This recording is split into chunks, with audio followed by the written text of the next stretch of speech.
Ya Rabbi alemin, bizi haberdar eyle ya Rabbi. İstanbul'daki bir umum Fatiha, bütün abilerin hepsi, imamlar, hocalar, şeyhler, gelen abilerim ta o zamandan bu ana kadar gelen, onları da haberdar eyle ya Rabbi.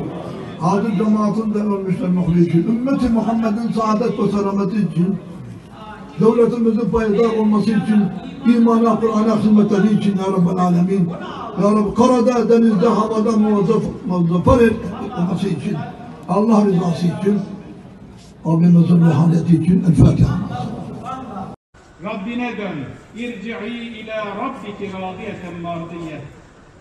Orada radiyeten ve mardiye ifadeleri çok önemli. Nefs-i razıye ve nefs-i mardiyeye işaret ediyor.